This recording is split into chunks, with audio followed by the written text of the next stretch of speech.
Já ouviu falar de uma patologia que hoje degenera a mente de muitos bolsolavistas, chamada Síndrome de Tackleberry? Não? Então fica aqui comigo que eu vou te apresentar, justamente para você que está aqui querendo entender as artimanhas deste mal, dito fascismo verde-amarelo. Células de fetos abortados. Não posso mais tomar um caldo de cana na rua, comer um pastel. Deus escolheu as coisas expressíveis. É por isso que Deus te escolheu. Se você repetir uma mentira 1000 vezes, ela vai virar verdade. Se você é daqueles que se recorda com certa nostalgia do tempo em que íamos até uma videolocadora para escolher filmes e passar o final de semana curtindo um dos vários enlatados estadunidenses, deve muito bem lembrar o impacto que filmes com tiro pra tudo quanto é lado, luta, chute, murro e muito sangue fazia a cabeça de muita gente que possuía um videocassete em casa. Eu não vou negar que também fui um moleque que cresci vendo filmes do Van Damme distribuindo voadora na cara dos outros, Braddock metralhando vietnamitas como se fosse invencível, e Stallone Cobra combatendo o crime como um justiceiro urbano. Você é uma doença e eu sou a cura.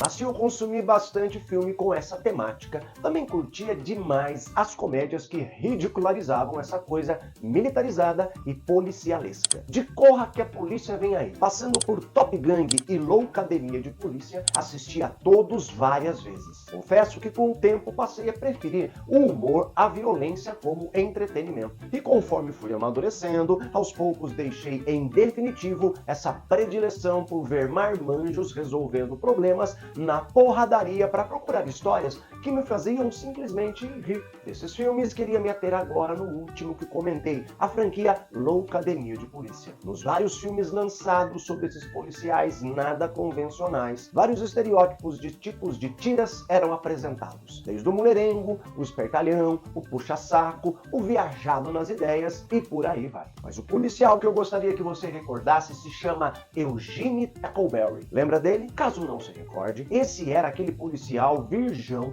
que recorria à utilização de armas como solução para resolver as mais simples situações do cotidiano. Tackleberry, you're next.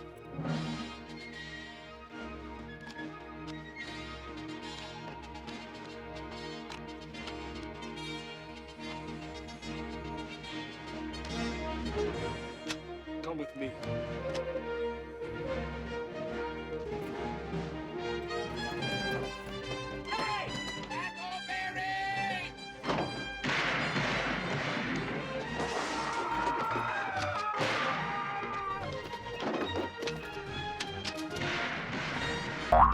Desconfio que quem defende a falaciosa tese de que resolveremos todos os nossos problemas sociais distribuindo armas para a população para que as pessoas tenham condições de se defender deve sofrer da patologia Síndrome de Tackleberry. Nessa visão limitada do mundo, só mesmo com um trabuco na mão para resolver a criminalidade que assola as pessoas de bem.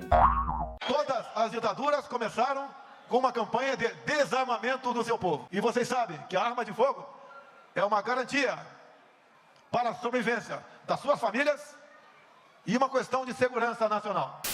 Olha, como é fácil impor uma ditadura no Brasil, como é fácil. Por isso que eu quero que o povo se arme. Antes, família, vou falar aqui, ó, da minha arma que eu peguei lá na Top. Tá tudo feliz aqui. Parece um pinto no lixo aqui, mano. Pegou a arma aqui, primeira vez aí, tá tudo feliz. Eita porra! Nossa, viado. Ih, caralho. Nossa, porra, mano. Nossa, que... Qual é que dá merda essa porra, caralho? Esse modo patológico de compreender o que nos cerca é histórico, não tenha dúvida. Mas graças à ascensão e visibilidade que o cinema ganhou ao longo do século XX, tivemos uma infinidade de filmes explorando justamente esse lado doentio da mente de muitas pessoas desde a infância. Resultado, muita gente ainda guarda uma memória afetiva com estilos de filmes que exploram heróis justiceiros contra o mal que está em cada esquina. Lembro, por exemplo, quando, em uma aula de geografia, que não me recordo muito bem em que série estava, me surpreendi quando descobri que os Estados Unidos não ganhou a Guerra do Vietnã. Fiquei chocado. Como assim? Nos filmes que eu havia assistido sobre o assunto, não era isso que aparentava ter acontecido. Quando assisti Rambo, Programado para Matar, pela primeira vez, não me liguei que, na verdade, o cara não era herói Porra nenhuma, era um traumatizado de guerra, que estava com o seu psicológico fudido por ter vivido horrores no Vietnã como soldado. Retornando para casa, Johnny Rambo teve problemas sérios de ressocialização, e é isso que é explorado no filme. Mas na cabeça de criança, quando vê o cara na floresta, camuflado, se virando com uma faca muito da hora e fugindo de todo mundo, ele é um baita herói. Como um cara desse perdeu a guerra? A minha consciência acabou entendendo melhor como coisas desse tipo poluem o nosso imaginário quando passei a prestar atenção em letras de músicas e em filmes que justamente questionam esse processo de doutrinação cultural imposta sem que a gente perceba. Me recordo agora, por exemplo, quando, lá na minha adolescência, me deparei com uma música da banda Legião Urbana chamada Geração Coca-Cola. Bem no início, o Renato Russo canta o seguinte: quando nascemos fomos programados a receber de vocês, nos empurraram com os enlatados, os USA 9 a 6, desde pequenos nós comemos lixo comercial, industrial, mas agora chegou nossa vez, como os de batus em cima de vocês. A coisa aí passou a fazer mais sentido. Foi muito libertador quando entendi que através de filmes, os caras enfiavam na nossa cabeça, de uma forma sutil, na maioria das vezes de maneira implícita, ideias que nada condizem com os fatos históricos, pensando aqui na questão ligada à Guerra do Vietnã. Mas, claro, não se limita a isso. Valores culturais estadunidenses, alguns sensacionais e outros malditos, foram a nós repassados e muitas são as pessoas que foram atravessadas por isso e não fizeram o importante exercício de refletir sobre o impacto dessa situação em nossa forma de ver e entender o mundo. Um dos valores culturais estadunidenses que eu adoro é, sem dúvida, a música. Blues, jazz, rock são estilos musicais que eu não passo um dia sem escutar. O que seria da minha vida sem o blues de B.B. King e Howlin' Wolf, sem o trompete de Miles Davis ou o piano de Thelonious Monk, sem a agressividade de Little Richard ou a sagacidade de Chuck Berry? Esses e tantos outros artistas são fundamentais na formação do meu caráter, na forma como eu compreendo o mundo hoje e pretendo passar o resto da minha vida buscando coisas novas em relação a esses estilos musicais. Se tem músicos como uma influência cultural estadunidense extremamente relevante, mas também poderia citar aqui escritores, poetas, dramaturgos,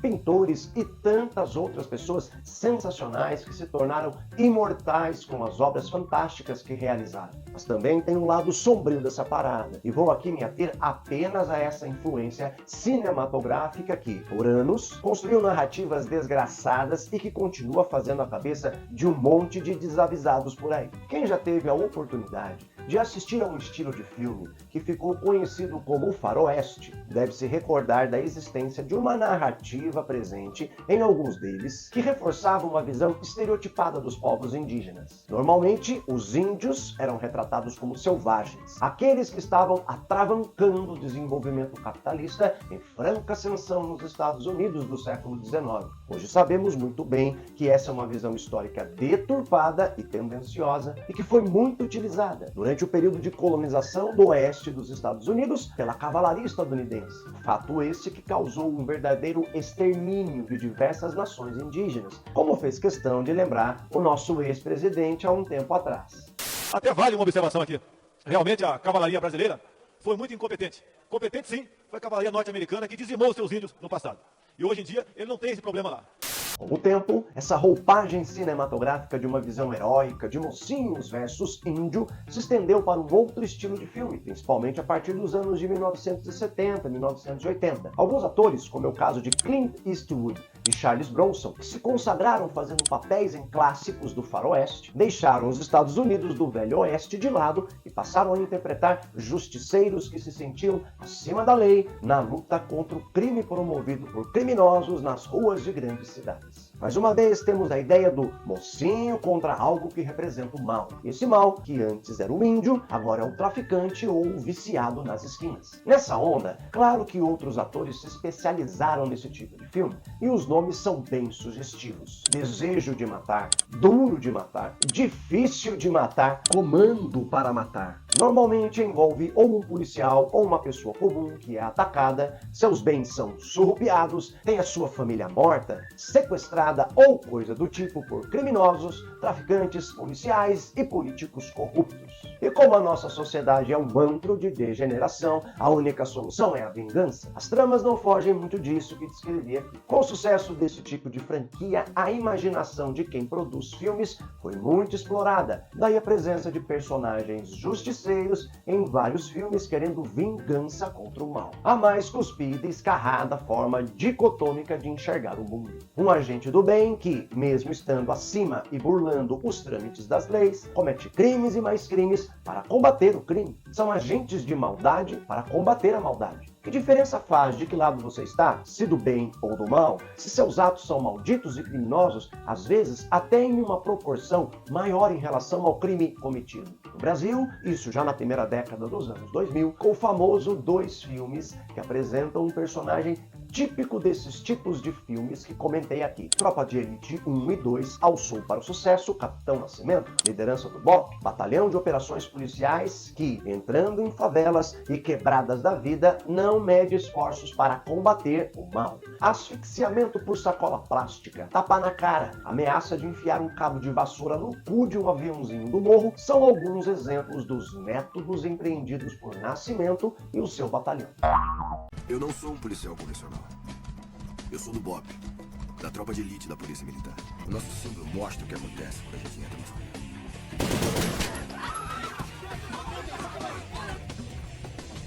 E a nossa farda não é azul assim, é preta.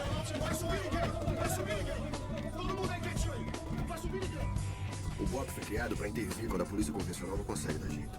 E no Rio de Janeiro, isso acontece o tempo todo. É só nego de AR-15, pistolas, HK e por aí vai. No resto do mundo, esse tipo de armamento é usado na guerra. Aqui, são as armas do crime. Tranquilidade, calma, só isso. Vamos subir lá e fazer o nosso com calma e com tranquilidade. Na teoria, a gente faz parte da Polícia Militar. Na prática, o BOP é outra polícia.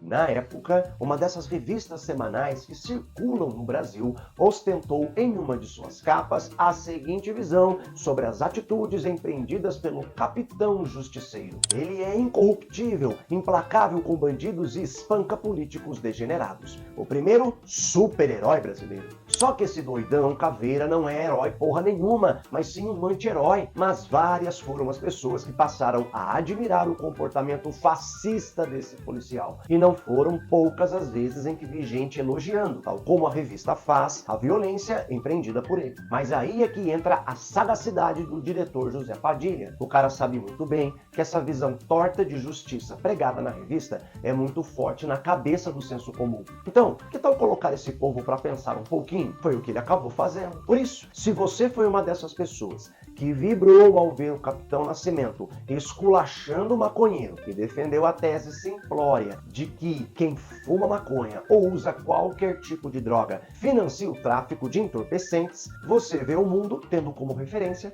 aquela visão dicotômica que bombardeou a nossa imaginação na infância e adolescência, presentes nos filmes que citei. Isso porque, na sequência do Tropa de Elite, é demonstrado para nós que podemos exterminar na base da porrada traficantes de drogas de nossa sociedade. Mas pessoas que vivem à margem de nossa sociedade continuarão vivendo na marginalidade se, utopicamente, as drogas forem eliminadas por completo. E, com a ausência do Estado nesses espaços marginalizados, a criminalidade se adapta, o que no filme nós vimos com a ascensão da milícia. É demonstrado também que essa galera que domina a criminalidade só consegue agir assim, pois conta com a conivência de políticos e formadores de opinião que se utilizam da desgraça e miséria para enriquecimento próprio. E, para essa galera que tá pouco se fudendo para a sociedade, dane-se se ele tiver que tratar com traficante, miliciano ou seja lá quem for. Se o dele estiver pingando, tá tudo certo. E você ainda acredita que quem financia o crime é o